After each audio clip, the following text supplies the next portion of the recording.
ಕುಮಾರಣ್ಣ ಸ್ಪರ್ಧೆ ಮಾಡ್ತಾರೋ ಯಾವ ಕ್ಷೇತ್ರಕ್ಕೆ ಸ್ಪರ್ಧೆ ಮಾಡ್ತಾರೆ ಅಂತ ಕೇಳಿದೆ. ಸ್ಪರ್ಧೆ ಮಾಡ್ತಾರ ಅಂತ ಮಾಡ್ತಾರೆ, ಯಾವ ಕ್ಷೇತ್ರಕ್ಕೆ ಸ್ಪರ್ಧೆ ಮಾಡ್ತಾರೆ? ಇವರು ಏನು ಹೇಳ್ತಾರೋ ಅವ್ರ ಜೊತೆ ಸಂಪರ್ಕ ಇದ್ಮೇಲೆ ನಾವು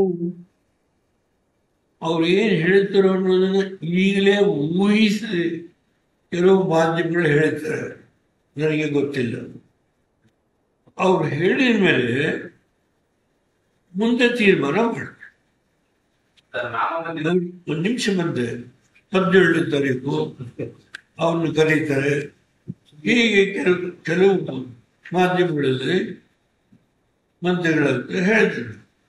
ಆ ಸನ್ನಿವೇಶ ಬಂದರೆ ನಾವೆಲ್ಲ ಕೂರ್ತೀವಿ, 16ನೇ ತಾರೀಕು. ಅಂತ ಸನ್ನಿವೇಶ ಬಂದಾಗ ನಾವು ತೀರ್ಮಾನ ತೆಗೆದುಕೊಳ್ತೀವಿ.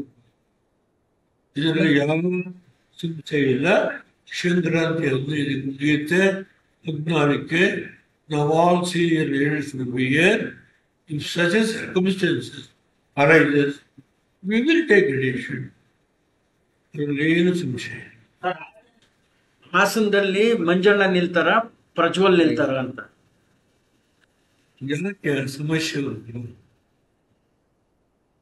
ಯಾಕಪ್ಪ ಯಾರೋ ಹೇಳಿದ್ರು ಅಂತ ಹೇಳಿ ನೀವಲ್ಲಿ ಸೀರಿಯಸ್ ಅಂತ ತಗೋಬಾರ್ದು.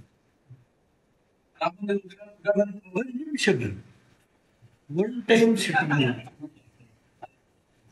ಓನ್ಲಿ ಒನ್ ಸಿಟ್ಟಿಂಗ್ ಬನ್ನಿ. ಪಾಪ ಯಾವುದೋ ಒಂದು ಪುರಸಭೆಗೆ ಗೆದ್ದ ಅಂತ ಹೇಳಿ ಒಂದು ಪುರಸಭೆ ಸೀಟಿಗೆ ಗೆದ್ದಿದ್ದಾರೆ ತಗೋಬಾರದು. Please don't take it serious. Prajwal ಮೋದಿಯವರು ತಿರುಳಿ ಹಾಕೋದಿಲ್ಲ. ಮೋದಿಯವರು ಪ್ರಜ್ವಲ್ಗೆ ಆಶೀರ್ವಾದ ಮಾಡಿದ್ದಾರೆ, ಕುಮಾರಣ್ಣನು ಆಶೀರ್ವಾದ ಮಾಡಿದ್ದಾರೆ, ನಾನು ಮಾಡಿದ್ದೆ, ಜನತೆ ಮಾಡಿದ್ದಾರೆ. ಯಾವ ಪ್ರಾಬ್ಲಮ್? ಬನ್ನಿ.